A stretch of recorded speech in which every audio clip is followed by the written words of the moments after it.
Sir मगर और फिर वैसे भी तहरीक जो इंसाफ ने बाइकआउट नहीं का, इल्ज़ाम लगाया। कासिम गिलानी साहब ने पीपल्स पार्टी की तरफ से इल्ज़ाम लगाया डेरा गाजी खान में इलेक्शन के हवाले से। उन्होंने कहा कि पुलिस ने पूरे पोलिंग स्टेशन पर कब्जा करके पीपल्स पार्टी के पोलिंग एजेंट्स को यरगमाल बना रखा है। आज़ादाना और मुनसिफाना इंतखाबात पर खुला हमला है। शहर में पीपल्स पार्टी के कारकुन जमा हो रहे हैं जहाँ 90% पोलिंग स्टेशन पर कामयाबी मिली। दूसरी तरफ नवाही इलाकों और देहात में ऐसी रिपोर्ट्स आ रही हैं कि डाले गए वोटों से ज़्यादा वोट नताइज में दिखाए जा रहे हैं। ये संगीन बेजाबतियाँ हैं। उन्होंने कहा कि मैं पीपल्स पार्टी को मुबारकबाद देता हूँ, पीपल्स पार्टी के कैंडिडेट को जिन्होंने बहुत स्मार्टली एक्सपोज कर दी इलेक्शन रिगिंग वीडियो एविडेंस के साथ। देखिए गुजारिश ये है कि इलाकाई तौर पे चंद एक जगह कोई शिकायत हो सकती है, लेकिन ओवरऑल कोई इतना कमजोर नहीं होता। और पीपल्स पार्टी एक बड़ी तकड़ी जमात है।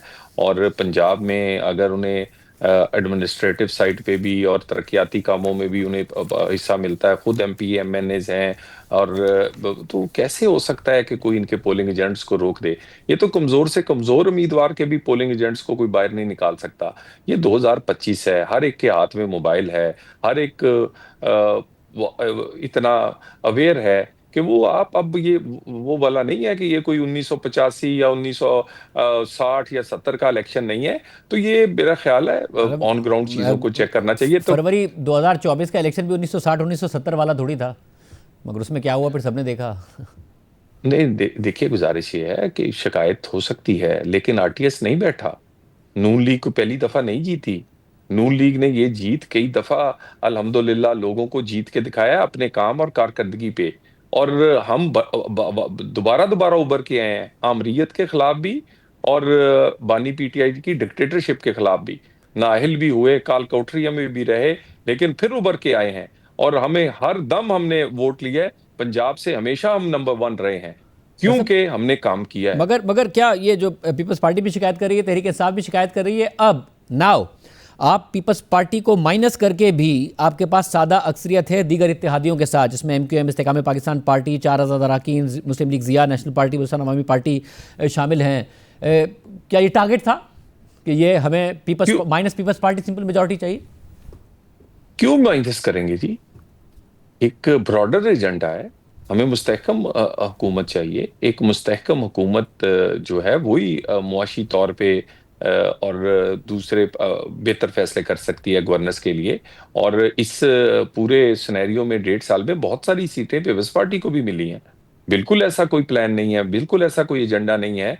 और हमने इनसे जो एक एग्रीमेंट किया था 2024 में, वो लार्जर बहुत बड़ा एजेंडा और वो इस्तेकाम के लिए है।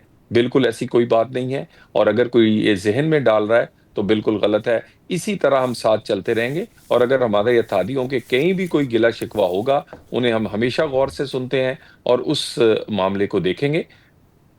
अच्छा मगर अब क्योंकि 27वीं आईनी तरमीम हो गई, अगर आप 28वीं आईनी तरमीम का इरादा रखते हैं तो आपको पीपल्स पार्टी की ज़रूरत होगी, वरना नहीं होगी। तो क्या इसलिए सिंपल मेजॉरिटी के साथ कंफर्टेबल होना चाहती थी नून लीग?